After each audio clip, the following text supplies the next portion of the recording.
Bismillahirrahmanirrahim. Assalamualaikum warahmatullahi wabarakatuh. Alhamdulillahirabbil alamin wassalatu wassalamu ala asyrafil anbiya'i wal mursalin wa ala alihi wa sahbihi ajmain.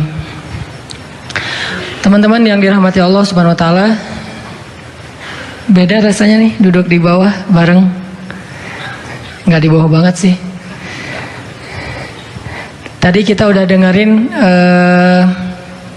penjelasan dari guru kita Kang Edwin tentang sejarah konflik yang pernah terjadi di masa Rasulullah SAW. Walaupun mungkin konflik batin kita lebih berat kali ya, konflik batin para jomblo.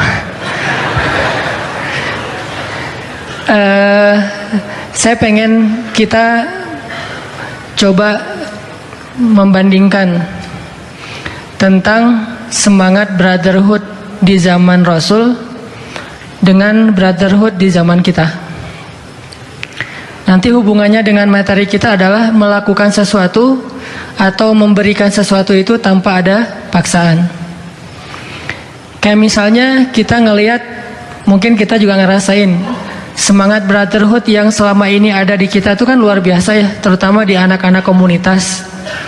Kayak misalnya anak-anak skuter, anak-anak Vespa, itu kan brotherhoodnya tuh sampai saya kalau dengar cerita teman-teman dari skuter sampai kayak ngerasa wah subhanallah ya bisa sampai segitu gitu. Kayak misalnya ada anak Vespa yang lagi jalan dari Bandung ke Pangandaran. Terus tiba-tiba di daerah Ciamis atau di daerah Tasik ada masalah. Mungkin mesinnya rusak, mungkin ada masalah apa gitu di jalan. Dia tinggal telepon temannya yang di Bandung, nanti temannya akan ngeling sampai ujung-ujungnya tiba-tiba dia lagi berhenti di jalan, didatangin sama anak-anak Vespa atau skuter Tasik.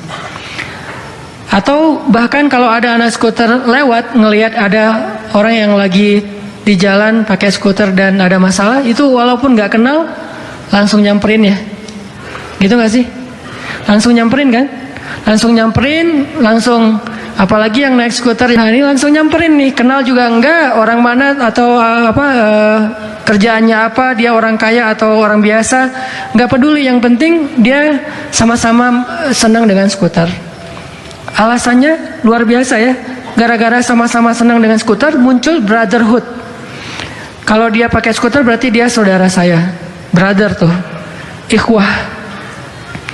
Ada lagi misalnya teman-teman anak motor, mau teman-teman dari Briges, XTC dan yang lain-lain misalnya. Asal dia anak yang sama dengan motor, bukan motor sih, sama dengan saya gitu, satu kelompok gitu, maka mau gimana pun dia saudara. Kalau dia disakiti berarti yang bangkit itu satu kelompok, satu komunitas gitu, semuanya akan menuntut balas. Itu brotherhood yang memang udah ada di hati setiap manusia. Cuman motivasinya beda-beda. Ada yang motifnya karena hobi, kayak tadi skuter. Ada yang motifnya karena mungkin satu kelompok atau satu komunitas seperti teman-teman motor misalnya. Ada yang motifnya mungkin kekeluargaan. Kayak saya dulu misalnya pas lagi keluar negeri itu orang Indonesia itu lebih kompak. Kenapa? Karena kita berada di negeri orang kan. Biasanya tuh kalau kita keluar negeri pasti lebih kompak. Kayak misalnya di Bandung orang Aceh lebih kompak. Kenapa? Karena di Bandung. Kalau di Aceh biasa-biasa aja. Orang Sunda kalau ke Medan itu kompak karena di Medan. Kalau di Sunda mungkin ya nggak seperti itu gitu.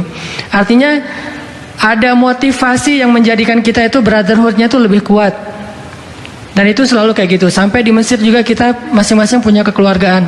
Kekeluargaan mahasiswa Al-Azhar dari Jawa Barat misalnya.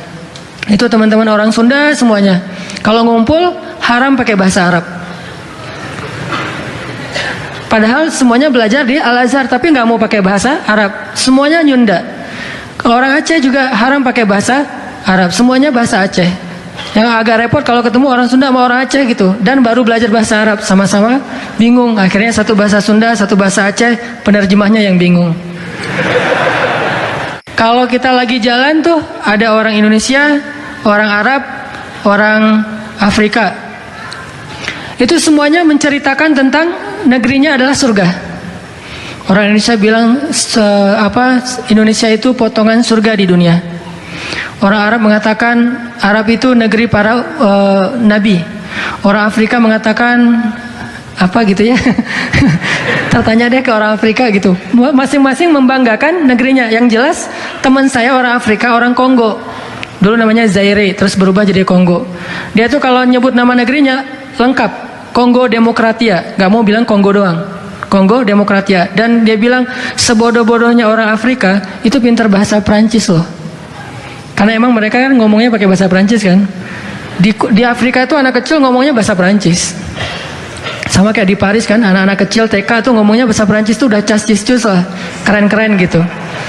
Mereka punya kebanggaan. Dia bilang di Kongo itu penghasil uranium terbesar di dunia. Jadi negara-negara yang kalian sebut hebat itu ngambilnya uraniumnya dari kami, kata mereka. Jadi semuanya punya kebanggaan-kebanggaan. Ini namanya hamiyah. Ini namanya kebanggaan. Dan hamiyah ini, kebanggaan ini dan brotherhood ini sesuatu yang legal dalam Islam. Boleh banget orang punya hamiyah, boleh banget orang punya brotherhood karena motif-motif yang walaupun bukan motif agama, selama itu positif, itu boleh banget. Cuman kalau kita punya semangat brotherhood dalam motif-motif yang selain agama, harusnya motif agama itu lebih kuat. Brotherhood karena skuter, boleh banget. Brotherhood karena teman-teman motor, boleh banget. Brotherhood karena hobi permainan olahraga tertentu, boleh. Apalagi brotherhood karena tanah air atau kebangsaan, itu juga sangat boleh. Sebagaimana para sahabat sangat mencintai negeri mereka, Mekah. Sampai ada yang sahabat sakit gara-gara hijrah ke Madinah, kangen dengan kota Mekah. Kayak Abu Bakar tuh, sampai di Madinah nulis puisi tentang Mekah. Oh Mekah, negeri yang tandus, tapi kangen gitu. Negerinya tandus, susah dapat air, tapi ngangenin. Dan itu sangat boleh, namanya hamiyah. Cuman kalau semua itu boleh, apalagi hamiyah dan ukhuwah ataupun brotherhood dalam urusan agama. Nah kalau brotherhood dalam urusan yang lain tidak disebutkan di dalam Al-Quran ayatnya, tapi dalam urusan agama, innamal mu'minuna ikhwatun. Semua orang yang beriman itu mu'minun, bukan orang Indonesia, tapi mukmin lintas negara dan kebangsaan. Innamal mu'minuna ikhwah. Sehingga dalam analogi Nabi yang lain, Nabi udah ngegambarin apa bentuk ukhuwahnya, brotherhoodnya tuh kayak gimana. Bentuk brotherhoodnya itu adalah idzashtaka udwun tada'a lahu sairul jasad bis-sahri wal huma. Kalau ada satu organ tubuh itu yang ngerasa sakit, maka seluruh organnya akan ikut merasakan tidak bisa tidur dan panas dingin. Itu namanya brotherhood. Mungkin kita masih bisa tidur walaupun baru dapat berita tentang saudara kita yang dianiaya di Rohingya. Mungkin kita masih bisa tidur ketika kita lihat ada postingan di IG tentang Suriah, Aleppo, atau tentang Irak, atau tentang Palestina yang sampai kemarin masih nggak boleh sholat sembarangan di dalam masjid mereka sendiri. Mungkin kita tetap bisa tidur. Maka berarti makna nggak bisa tidur di sini tidak harus kita tidak bisa melelapkan mata, cuman nggak tenang gitu. Sahri wal huma, atau ngerasa panas dingin, pengen ngelakuin sesuatu. Itu adalah gambaran paling jujur tentang dia itu punya cinta nggak kepada saudaranya. Bukan dengan kata-kata. Kalau kita bilang mereka adalah saudara kita, tapi kita nggak ngerasain apa-apa, itu belum jujur. Karena apa yang ada di hati kita lebih jujur. Kan ada cinta tuh sampai punya telepati ya. Ini kalau ngomongin cinta ya. Cinta ibu kan sampai kayak punya telepati gitu kan. Saya dulu pas di Mesir, rambut saya panjang aja ibu saya minta ditelepon. Bang, telepon mak gitu. Dia pakai SMS ke teman saya. Terus akhirnya saya cari tempat telepon umum yang murah dulu dari antar negara. Telepon, mak ada apa mak? Abang, mak mimpi abang udah panjang rambut ya? Bener mak, panjang rambut aja ketahuan coba. Kan punya basirah, punya penglihatan yang itu diawali dengan rasa cinta. Abang panjang rambut ya? Ya mak. Ya udah potong rambutnya. Siap mak. Potong rambutnya. Besok telepon lagi. Kependekan ya potongnya ya. Semuanya dikritisi gitu ya. Artinya ibu itu bisa tahu. Sampai saya sakit ibu bisa tahu. Dan istri juga kayak gitu loh. Karena punya perasaan gitu. Tiba-tiba dia lagi pegang piring, piring jatuh. Kenapa? Suaminya macam-macam misalnya.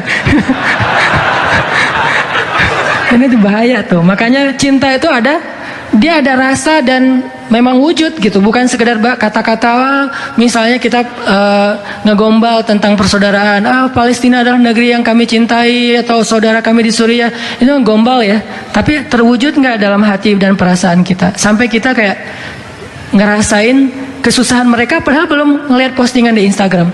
Kenapa ya 2 hari ini saya nggak enak makan, nggak enak tidur, ternyata Palestina lagi di embargo misalnya.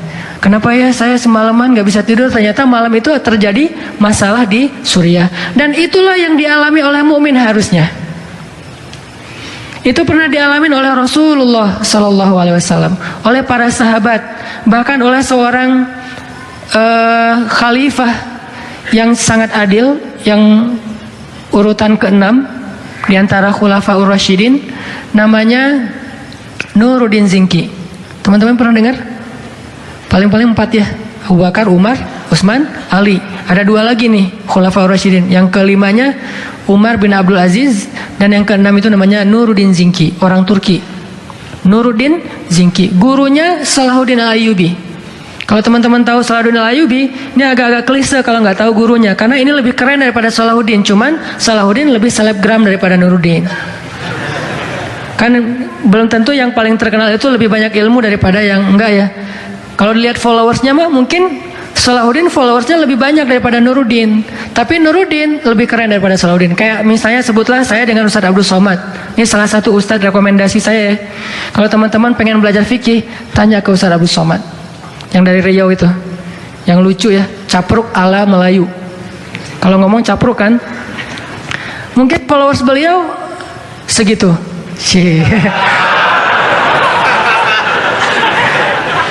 Tapi belum tentu yang followersnya sedikit, ilmunya sedikit. Menurut saya nih, ini jujur bukan saya sok-sok tawadu ya. Ilmu beliau luar biasa. Ilmu hadisnya, ilmu Al-Qur'annya, ilmu kitab-kitab fikihnya. Tahu sampai halaman-halaman. Walaupun mungkin tidak seterkenal yang lainnya. Ada ustadz yang followersnya 1,1 misalnya. Baru juga segitu ya, udah pamer. Ada yang sampai 17 juta dan segala macam, para selebgram Indonesia. Yang jelas belum tentu yang lebih terkenal itu lebih hebat daripada lebih hebat daripada yang nggak terkenal. Nuruddin Zinki seorang khalifah yang ahli hadis. Beliau menulis kitab hadis riwayat beliau sendiri. Jadi bukan riwayat orang lain, beliau sendiri yang merawikan hadis tersebut. Jadi ini presiden perawi hadis. Coba bayangin, presiden perawi hadis, ilmunya kan banyak banget tuh. Sampai beliau pernah merawikan sebuah hadis tentang Nabi tersenyum setelah menyampaikan hadis itu. Kalau nggak salah istilahnya hadis musalsal. Hadis yang kalau kita baca, kita harus ikut ekspresi Nabi. Kan banyak hadis tuh dibaca dengan nada yang berbeda dengan nada Nabi ya.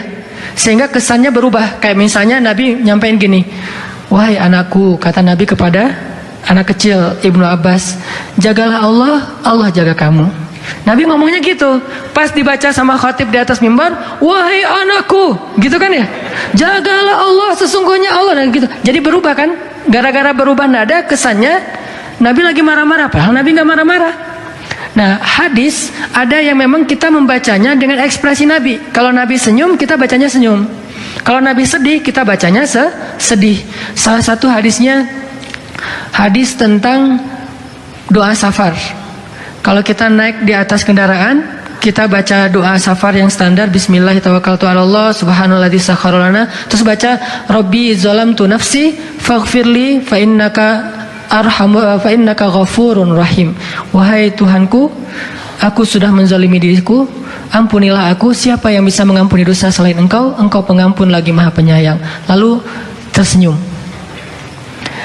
Lalu hadis ini disampaikan oleh Ali bin Abi Thalib. Ali pun tersenyum setelah menyampaikan hadis ini. Orang-orang nanya kepada Ali, ya Abul Hasan, wahai Ali, kenapa anda tersenyum? Kata Ali, aku mendengar hadis ini dari Rasulullah SAW dan beliau tersenyum. Lalu aku bertanya, kenapa Rasul tersenyum? Kata Rasulullah, aku tersenyum karena Allah tersenyum. Jadi Allah tuh tersenyum kepada hambanya kalau kita baca doa itu. Dulu saya kan pernah ngomong kan, kalau kita beristighfar tuh Allah senyum tuh kan ya. Itu ada hadisnya, cuman nggak perlu saya sebutin teksnya. Nah itu salah satunya diriwayatkan oleh Nuruddin Zinki. Sehingga ketika Nuruddin menyampaikan hadis ini, beliau nggak tersenyum, diam aja. Murid-muridnya tahu hadis itu, kemudian bertanya, "Ya Syekh, kenapa Anda tidak tersenyum? Bukankah Rasulullah tersenyum setelah menyampaikan hadis ini?" Kata Nuruddin, "Bagaimana saya akan tersenyum sedangkan negeri muslimin sedang dijajah oleh pasukan salib waktu itu, Dimyat namanya." Sampai segitunya, nggak bisa nggak tersenyum. Ngelihat makanan, teringat saudaranya di Palestina, di Suriah dan seterusnya. Ini artinya ada hamiyah, ada brotherhood, ada ukhuwah yang memang bukan basa-basi tapi ada di dalam hati mereka. Innamal mu'minuna ikhwah.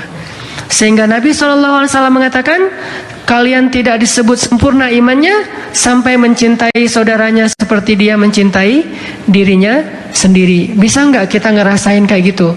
Mencintai saudara kita seperti kita mencintai keluarga kita sendiri.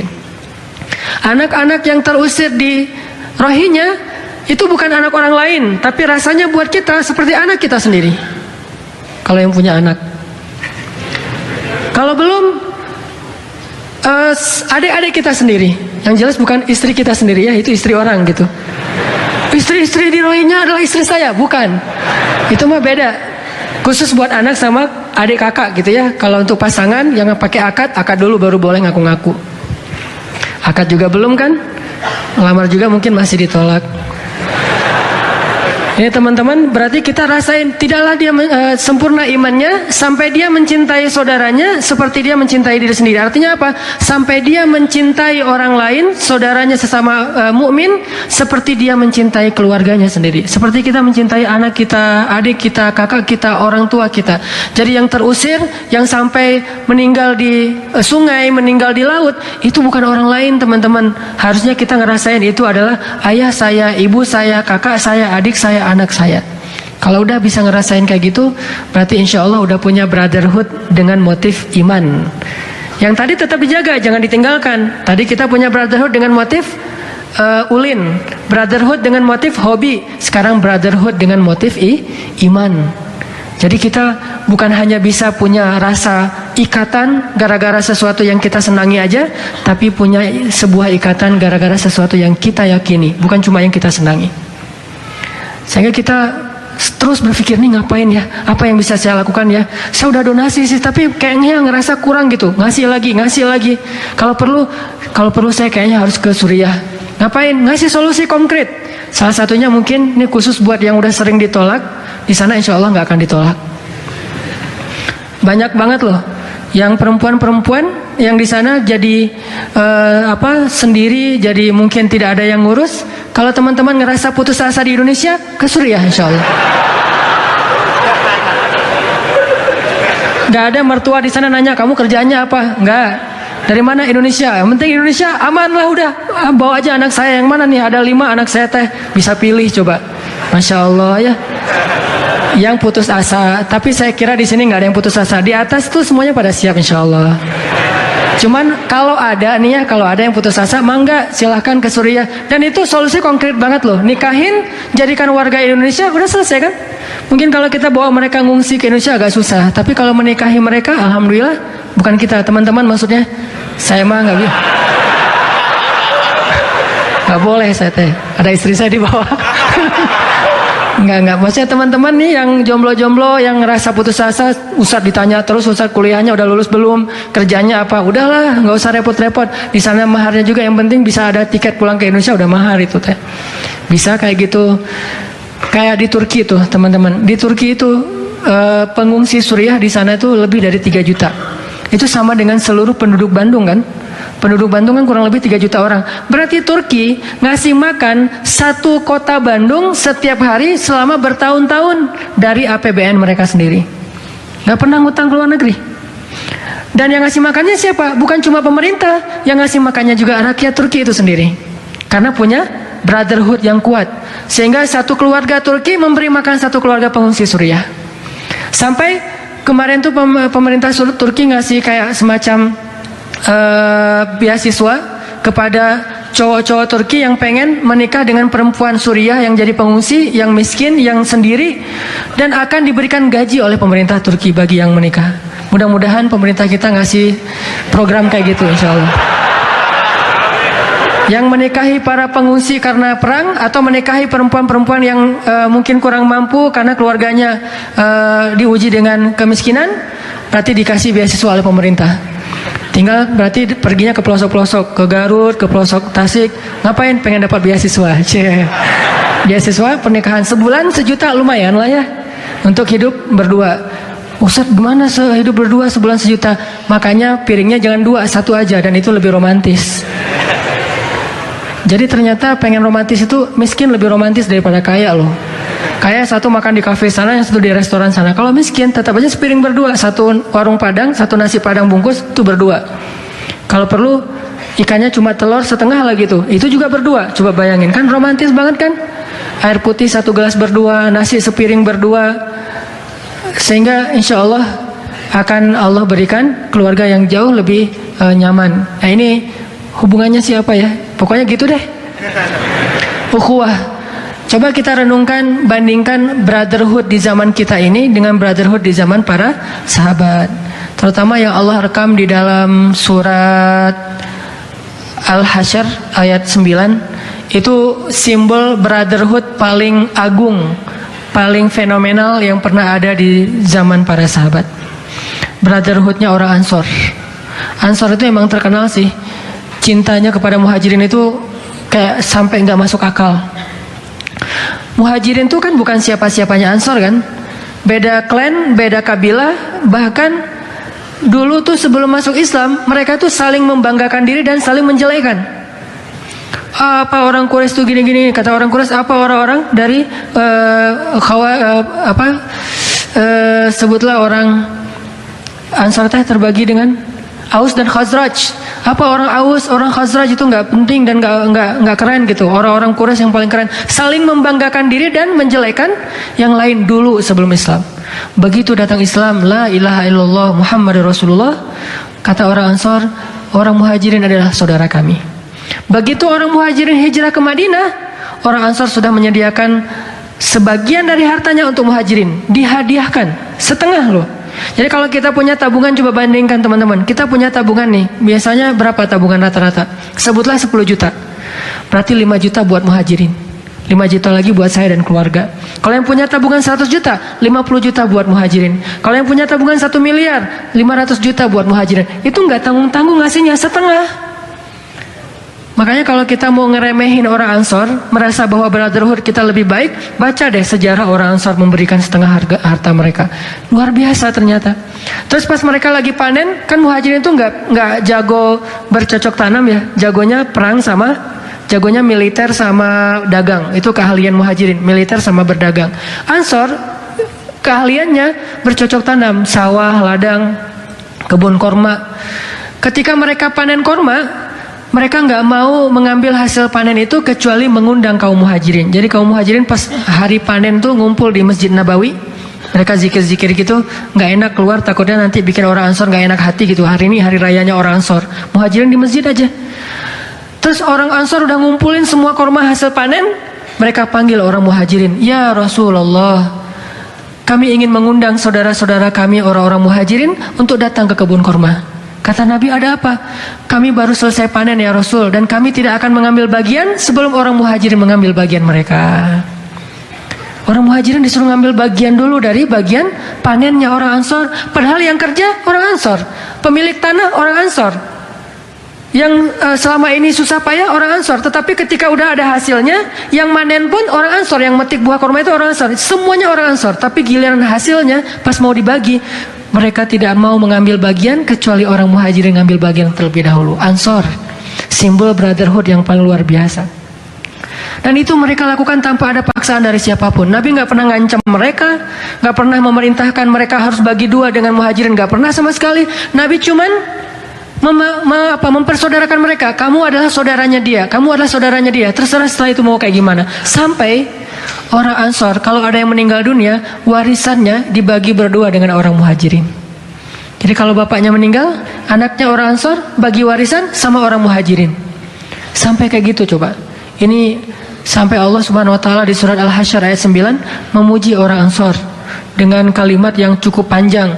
Orang Ansor adalah orang yang terkenal dengan ithar, yang mengorbankan dirinya untuk kebaikan orang Muhajirin. Itulah Ansor. Sehingga kalau teman-teman kita ngerasa mungkin alhamdulillah Indonesia ini dikasih kesempatan mau menjadi, karena umat Islam itu cuma punya dua peran, mau jadi Muhajirin atau mau jadi Ansor. Kalau mau jadi muhajirin yang ada di zaman kita adalah Palestina, Suriah, Irak, Rohingya, Yaman, Somalia. Itu muhajirin zaman kita. Sedangkan kita, Indonesia, Turki, Malaysia, negara-negara Islam yang alhamdulillah aman, berarti kita ditakdirkan Allah menjadi orang-orang yang hidupnya seperti kaum Ansor. Jadi mungkin muhajirin juga istimewa karena orang muhajirin tetap adalah salah satu kelompok yang paling istimewa di dalam Al-Quran. Bahkan Allah menyebutnya minal muhajirina wal ansor. Nggak ada minal ansori wal muhajirin. Minal muhajirin dulu. Kenapa? Karena mereka istimewa dengan kesabaran yang mereka miliki. Sabar banget. Indonesia mungkin kalau dikasih kehidupan seperti muhajirin nggak akan kuat. Alhamdulillah kita ditempatkan dengan kondisi Ansor. Negara kita aman, makmur. Alhamdulillah orang-orangnya semuanya punya rasa empati yang besar. Dari dulu kan terkenal gotong royong dan segala macam yang hebat-hebat dari orang Indonesia. Berarti Allah mentakdirkan Indonesia ini jadi Ansor. Suriah jadi muhajirin, Rohingya jadi muhajirin, Palestina jadi muhajirin. Mereka diuji dan Allah memberikan kehebatan mereka lewat sabar. Kita tidak diberikan kehebatan lewat sabarnya, tapi diberikan kehebatan lewat persaudaraannya. Kan karena kita dikasih ujian sedikit kadang-kadang gampang ngeluh kan ya. Coba bandingkan ngeluh kita dengan ngeluh anak Suriah aja udah malu kita sama mereka. Anak kecil ngerawat adiknya jadi ayah dan ibu bagi adiknya nggak pernah ngeluh. Kalau ditanya gimana keadaan kalian, alhamdulillah Allah maha baik untuk kami. Mereka masih bilang la ilaha illallah. Lagi dioperasi, lagi dibedah, nggak pakai bius, mereka baca Al-Quran. Kita nggak akan sesabar itu. Mana ada orang Indonesia yang lagi dibedah baca Al-Quran, diputusin aja jadi nggak bisa baca Qurannya. Hari ini diputusin, hari ini lupa 1 juz. Biasanya one day 1 juz nih, pas diputusin one day 0 juz gitu, zong gitu jadinya. Kenapa? Kita nggak sesabar orang-orang muhajirin. Berarti kelebihan kita apa? Kelebihan kita itu di bab ukhuwah, bukan di bab sabar. Bukan di bab sabarnya, tetapi persaudaraannya. Sehingga kalau kita diberikan nikmat menjadi orang Madinah, tapi tidak mengambil peran sebagai orang Ansor, naudzubillah, mungkin Allah akan mencabut nikmat itu dari kita. Sehingga kita tidak menjadi Ansor, tidak pula menjadi muhajirin. Berarti kalau tidak menjadi salah satu di antara keduanya, tidak ada jaminan apa-apa nanti di akhirat. Kita tinggal milih. Kalau saya sih, untuk iman saya sekarang belum sanggup memilih peran muhajirin. Saya mah milih Ansor aja semampu saya. Tapi kalau Allah takdirkan jadi muhajirin, ya radina billahi robba, sami'na wa ata'na. Cuman kalau disuruh pilih, kayaknya lebih nyaman milih jadi Ansor aja deh. Kita bantu, kita tolong, kita bersaudara, kita empati, kita lakukan sesuatu. Kita jangan cuma berpangku tangan, nonton doang berita di TV. Tapi kalau diuji kayak mereka, kayaknya nggak akan sanggup. Saya nggak kebayang diuji seperti kehidupan orang Suriah, orang Palestina yang turun-temurun anaknya lahir dalam keadaan terjajah. Kita dulu pernah terjajah 300-an tahun. Artinya dari satu generasi ke generasi yang lain, hidupnya sebagai orang yang terjajah, nggak merdeka. Tapi alhamdulillah sekarang kita hidup di zaman yang berbeda. Udah merdeka, alhamdulillah diberikan negeri yang luar biasa, diberikan kehidupan berbangsa yang luar biasa. Tinggal kita mau nggak mengambil peran orang-orang Ansor. Ustadz, kita juga susah. Nah, baca lagi kisah Ansor. Emangnya orang Ansor itu kaya semua? Nggak semua kaya. Bahkan ada orang Ansor yang sangat fakir, bukan miskin lagi teman-teman, bahkan fakir. Tapi dia tetap menolong muhajirin. Yang saya sering ceritakan, ada orang muhajirin baru hijrah, terus belum makan. Kata Nabi, siapa yang mau berdagang dengan Allah? Seorang laki-laki Ansor angkat tangan, saya Rasulullah, ana ya Rasulullah. Dibawa pulang laki-laki muhajirin ke rumahnya. Disuruh tunggu di luar rumah, rumahnya kecil. Dia masuk ke rumahnya, dia tanya ke istrinya, wahai istriku, mah di rumah ada makanan enggak? Kata istrinya, ada 1 roti jatah anak-anak makan malam. Dari tadi siang mereka belum makan. Kata suaminya, mah boleh enggak kalau roti itu dikasih ke tamu kita? Orang muhajirin kasihan baru hijrah, belum makan beberapa hari. Kata istrinya, tapi itu jatah anak-anak. Bisa enggak anak-anak kamu bawa tidur, diceritain cerita-cerita pembawa tidur supaya mereka tertidur. Kalau mereka udah tidur, nanti kita kasih makan roti ini untuk tamu kita. Boleh nggak, mah? Nggak maksa, cuma nanya doang. Dan istrinya mengatakan sami'na wa ata'na. Baik, tunggu ya, saya bawa anak-anak tidur dulu. Anak-anak ayo kita ke kamar tidur gitu. Tidur diceritain, dibelai-belai kepala mereka sampai akhirnya mereka lupa dengan rasa laparnya. Tidur nih, udah tidur. Keluarlah istrinya membuatkan roti itu, ditaruh di ruang tamu. Ditaruh di ruang tamu, kata suaminya, nanti matikan lampu biar saudara kita muhajirin makan sepuasnya tanpa merasa tidak enak karena kita nggak ikut makan. Matiin lampunya, silakan makan dalam gelap-gelap gitu. Mereka kayak kecap-kecap gitu, pura-pura makan. Makan, udah selesai, mereka gini-gini padahal nggak makan apa-apa. Gimana rasanya? Alhamdulillah, ini makanan terenak yang saya makan selama ini. Karena udah berapa hari nggak makan. Udah selesai itu dikasih tempat tidur, mereka tidur di luar. Ini Ansor bukan orang kaya, bukan orang yang punya kebun kurma, bahkan fakir. Makanan anaknya aja dari tadi siang diirit-irit supaya bisa makan malam bareng dengan keluarga, dengan ayahnya. Tapi anaknya sehari itu jadi nggak makan demi muhajirin. Kita mungkin nggak akan sampai gitu-gitu amat. Kita nggak berkorban dengan roti kita paling-paling berkorban dengan pulsa dan kuota kita doang. Paling parahnya nih, kalau kita pun harus ngasih yang bukan lebih, pas-pasan, paling-paling kita berkorban dengan pulsa kita. Yang tadinya pengen mungkin ngedownload sesuatu, yang tadinya pengen nonton YouTube, yang tadinya pengen berbagi pulsa tethering sama si dia misalnya, jadi nggak bisa tetheringan gitu kan ya. Ya udah nggak apa-apa deh, siapa tahu nggak bisa tetheringan tapi bisa akad, kan lebih bagus kan? Kenapa kok bisa akad tiba-tiba diterima? Gara-gara siapa yang menolong saudaranya, Allah tolong dia. Ini cara paling gampang tuh untuk menolong diri kita, tolong orang lain. Jadi jangan berpikir orang Ansor itu kaya semua baru menolong muhajirin, sehingga orang Indonesia harus makmur semuanya, harus kaya semuanya baru mau menolong orang Rohingya. Enggak. Justru kalau kita pengen insya Allah berkah harta kita, kita tolong orang lain, Allah akan berikan keberkahan. Jadikan sedekah itu seperti hobi. Duh, hari ini nggak enak hati nih, kenapa? Belum sedekah, cie. Hari ini nggak enak hati, kenapa? Belum main skate, belum main sepeda, belum lari-lari misalnya yang senang indoor runners atau parkour dan segala macam. Aduh, lagi bete nih, kenapa? Belum off-road, belum touring. Kenapa bete? Belum sedekah. Setiap hari kita berpikir, hari ini bantu siapa ya? Hari ini bantu siapa ya? Kalau nggak bisa sedekah dengan harta, minimal kita bersedekah dengan pulsa. Gimana bersedekah dengan pulsa? Kita ngeling ke orang yang mampu. Tapi saya yakin dengan kehidupan kita di Indonesia nggak mungkin juga nggak bisa bersedekah walaupun cuma 5.000, 10.000. Ustadz, saya adanya cuma segini. Mudah-mudahan selama itu bukan kebutuhan darurat kita, hanya untuk makan. Ya udah, hari ini saya puasa, jatah makan siang saya Rohingya. Berapa jatah makan siang? 10.000 Rohingya. Sehingga hari ini makan siang saya pakai berpuasa. Udahlah, dapat pahala puasa plus dapat pahala sedekah. Dan 10.000 kita yang gara-gara kita emang pas-pasan, itu mungkin nilainya di mata Allah lebih besar daripada 1 juta bagi orang yang berkelebihan harta. Jangan lihat angkanya, lihat pengorbanannya. Ada orang yang 1 juta nggak berkorban, itu lebih, bahkan dia punya miliaran, 1 juta itu nggak berasa buat dia. Emang saya sedekah? Iya Pak, 1 juta gede loh Pak. Oh, nggak berasa ya, saking dia sekali ngeluarin, digesek sekali bisa 5 juta, 10 juta, nggak berasa buat dia.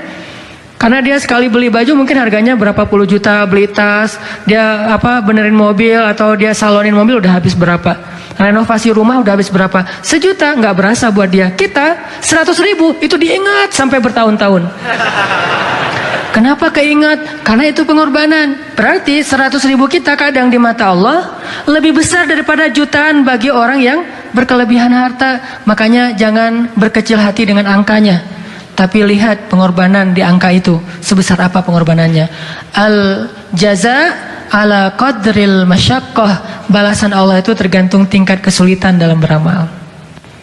Jadi teman-teman, kita coba samain nih semangat brotherhood kita yang bermotivasi yang motifnya adalah hobi, dengan sekarang semangat brotherhood kita dengan motif iman, biar nggak malu sama Allah. Karena bagi saya juga punya semangat brotherhood, walaupun mungkin bukan dengan skuter, bukan dengan komunitas, tapi dengan beberapa model yang lain. Cuman kalau saya misalnya saya ngelihat ada orang yang menurut saya nih, dia orang soleh, menurut saya nih, kan kita hanya tahu dari yang zahir ya, nggak boleh menghakimi yang batin. Zahirnya kayaknya dia soleh, jidatnya lebih hitam, bukan lebih hitam, karena saya nggak hitam sama sekali. Jidatnya hitam, terus jenggotnya panjang, Udah gitu bacaan Al-Qurannya bagus, ilmunya banyak. Malamnya diam-diam ternyata saya perhatiin tahajud, siangnya sering puasa, akhlaknya baik, suka bantu orang lain. Wah, ini ciri-ciri ahli surga nih. Tangannya kasar, kerja keras, tanggung jawab terhadap keluarga. Wah, ini ciri-ciri ahli surga banget nih. Itu orang akan langsung saya cintai karena Allah Subhanahu wa taala. Ini brotherhood yang saya selama ini saya coba bangun nih. Kalau ada orang kayak gitu saya jaga nih. Saya caper-caperan deh sama dia. Pak butuh apa? Coba bantu dia. Sehingga kalau kita bantu dia di dunia dan dia sampai ingat kita, ya saya sering dibantu Ustadz ini, saya sering diperhatikan Ustadz ini, saya sering di SMS ini. Karena kita jadi sering caper sama dia sehingga dia ingat sama kita, insya Allah di dunia dia ingat kita, di akhirat dia pasti nggak akan lupa sama kita. Sekarang kalau ada orang soleh di antara teman-teman, kalau dia lagi dapat nikmat, kalau dia berdoa, kira-kira dia ingat nggak sama teman-teman? Ingat nggak sama kita? Kalau nggak ingat, berarti kita belum dapat penolong di akhirat. Itu brotherhood yang saya bangun sekarang. Saya butuh penolong di akhirat karena ngerasa amal saya aja nggak cukup untuk bisa masuk surga Allah. Karena dosanya mungkin lebih banyak, atau surga Allah itu lebih mahal daripada amal saya. Saya cari nih yang ngebelain saya di padang mahsyar. Jadi tim pengacara saya di akhirat. Saya cari itu tim pengacara. Saya cari lagi orang yang nanti kalau di pintu surga ingat, oh iya ya, Ustaz Hanan kemana ya? Kok nggak kelihatan saya di surga? Padahal saya udah setahun di surga tapi nggak ketemu Ustaz Hanan. Nyari-nyari, tanya deh ke malaikat yang jagain pintu. Malaikat, kenal Ustaz Hanan nggak? Oh ya tahu, pernah lihat sih postingan dia tentang booster. Oh ya, Ustaz Hanan di mana surganya, yang sebelah mana? Kayaknya dia belum masuk surga tuh.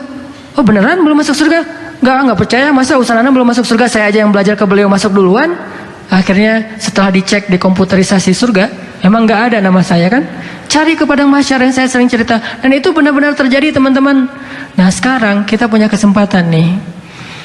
Mungkin orang di Rohingya atau di Suriah, Palestina nggak kenal nama kita secara pribadi, tapi apa yang mereka rasakan dari bantuan kita itu akan menjadi bukti yang nanti di akhirat. Dengan itu mereka akan mengenal kita. Oh ini nih saudara yang dulu bantu kami, ini nih ciri-ciri orang-orang yang dulu membantu kami. Allah akan kasih bukti itu. Karena tidak ada amal yang tidak ada bukti, semuanya ada buktinya. Kalau di dunia mungkin buktinya dalam bentuk transaksi, kayak selembar kertas. Nanti di akhirat bukti itu dalam bentuk cahaya mungkin di tangannya, bukti itu dalam bentuk catatan amal mungkin. Ada banyak bukti, dan karena bukti itulah mereka akan menolong kita. Dan menurut saya orang-orang yang dibunuh di Myanmar itu, di Rohingya itu ahli surga. Kenapa? Orang yang dibunuh kan dosanya semuanya diambil oleh pembunuh kan. Setiap orang yang dibunuh dosanya diambil oleh pembunuh. Kayak dulu yang kejadian di Bekasi, ada seorang laki-laki yang sholat di masjid, keluarnya dituduh mencuri amplifier, kemudian dia dikeroyok, dibakar hidup-hidup. Mungkin secara zahir kita lihat kasihan gitu, tapi secara hakikat dia itu masuk surga tanpa ada dosa sama sekali. Kenapa? Semua dosa dia diberikan kepada orang yang mengeroyok dia. Apakah dibagi rata? Enggak. Diberikan masing-masing seutuh dosa dia. Jadi kalau ada 10 orang yang membunuh satu orang, maka 10 orang ini mengambil dosa utuh dari orang yang dibunuh tanpa dikurangin dan dibagi sama rata. Enggak. Misalnya dosa dia ada 100, yang membunuhnya ada 10, bukan 100 bagi 10. Masing-masing dari 10 itu dapat 100 dosa, 100. Kayak gitu konsepnya. Berarti orang yang terbunuh itu insya Allah masuk surga. Bahkan yang terbunuh dalam keadaan terzolimi, kan istilahnya syahid kan. Orang yang syahid itu pasti masuk surga. Berarti orang-orang Rohingya yang kemarin dapat musibah dengan terbunuh, terzolimi, mereka itu adalah ahli-ahli surga. Siapa yang pengen ditolong di pintu surga, itulah kesempatan kita. Nolong saudara kita sesama muslim di Indonesia itu kebaikan, tetapi menolong orang yang terzalimi di Rohingya itu lebih dari sekedar kebaikan duniawi. Sehingga makin banyak kita menolong mereka, mudah-mudahan makin banyak yang nanya-nanya nama kita nanti di pintu surga. Siapa sih dia, kok terkenal banget sih? Asal ada yang masuk surga nanya dia, asal ada yang masuk surga nanya dia. Ada orang Rohingya masuk surga, Pak kenal dengan si fulan nggak? Oh kenal, kenapa? Udah masuk surga belum? Belum. Nanti datang lagi orang Suriah, Pak kenal dengan si fulan. Kok orang itu ditanya oleh orang sedunia ya? Surga, Suriah, Palestina, Rohingya, Irak, Yaman, Somalia, semua orang nanya dia. Kenapa? Karena dia selalu membantu mereka semampu dia. Mungkin cuma 10.000, tapi pengorbanannya besar. Maka Allah menilai pengorbanannya, bukan angkanya. Sehingga teman-teman, mudah-mudahan dengan dorongan ini, bukan karena paksaan apapun, kita jadi coba belajar membangun ukhuwah, brotherhood dalam hati kita terhadap saudara kita. Dan ini bukan hanya berlaku untuk di luar negeri, pastinya juga berlaku untuk di dalam negeri. Ketika kita ngomongin Rohingya, Suriah dan Palestina, bukan berarti kita tutup mata dengan saudara kita yang ada di Indonesia. Enggak sama sekali. Bukan seperti itu konsep berpikir kita. Cuman ini kan lagi krisis, lagi ada masalah besar. Sehingga kadang-kadang ketika lagi ada masalah besar kayak gini, kita harus coba memprioritaskan ini. Nanti regulernya kita tetap membantu saudara kita yang ada di sekeliling kita, tetangga kita, saudara kita, calon kita. Yang penting bantulah. Cuman itu kan bisa ditunda dulu sementara. Sekarang kita coba fokus kepada saudara kita yang sedang terzalimi. Itu teman-teman, yang mudah-mudahan malam ini saya paling-paling bisa nyumbang sekian. Tapi dengan mengajak teman-teman semuanya, saya ngerasa alhamdulillah sebanyak teman-teman menyumbang, saya juga ikut dapat pahala sebesar itu. Teman-teman juga gitu, yang ngajak teman-teman yang lain, yang nge-mention ke yang lainnya, yang ngajak tadi ke masjid, dan seterusnya. Makin banyak yang kita ajak, makin besar sumbangan kita. Mungkin kita nyumbang 10.000, teman kita 1 juta, berarti sumbangan kita 1.010.000. Makanya jadi ustadz itu pahala yang kebaikan yang luar biasa itu adalah ketika mengajak orang melakukannya, dia dapat pahala dari setiap orang yang melakukannya ya. Kalau kita bukan ustadz, gimana ustadz? Ya udah tadi tuh kita mengajak lewat sosial media, kita saling nge-mention, saling nge-tag supaya semua orang mendapatkan kebaikan yang sama dengan kita. Itu aja yang insya Allah nanti kita akan edarkan sorban cinta untuk Rohingya. Yang mungkin yang kita berikan itu nggak seberapa dibandingkan yang diberikan oleh negara-negara Teluk lah. Negara Teluk satu keluarga bisa ngasih miliaran, dan kita mah semampu kita. Cuman lagi-lagi lihat pengorbanannya. Mudah-mudahan jangan sampai karena kita ngerasa sumbangan Indonesia mah nggak ada artinya. Ini bukan masalah itu, tapi masalah kita terdaftar nggak nanti di antara orang yang ditolong di padang mahsyar. Kita pengen menolong diri kita sendiri, bukan menolong orang lain. Insya Allah nanti setelah selesai muhasabah dan doa, silakan teman-teman, bagi yang punya kelapangan rezeki bisa memberikan sekarang. Bagi yang mungkin sekarang uangnya terlalu kecil, pengen yang lebih gede, yang gedenya ada di rumah misalnya, nanti beri setelah kajian ini. Bisa disumbangkan ke banyak, ada ACT, ada Golden Future, ada DPUDT, ada banyak lah. Yang sekarang juga kita akan serahkan ke sana, bukan kita yang sendiri yang ngelola, karena Pemuda Hijrah tidak punya program khusus buat pengelolaan donasi, karena bukan itu fokus dakwah kita. Tapi insya Allah kita tetap membantu beberapa organisasi kemanusiaan yang ada di Indonesia untuk dunia. Mudah-mudahan ini bisa jadi booster buat kita. Seperti kata-kata saya di postingan terakhir, kita menolong mereka di dunia, nanti mereka yang akan menolong kita di akhirat, dan itu pasti. أعوذ بالله من الشيطان الرجيم بسم الله الرحمن الرحيم الحمد لله رب العالمين الحمد لله رب العالمين الحمد لله رب العالمين الرحمن الرحيم مالك يوم الدين إياك نعبد وإياك نستعين اهدنا الصراط المستقيم صراط الذين أنعمت عليهم غير المغضوب عليهم ولا الضالين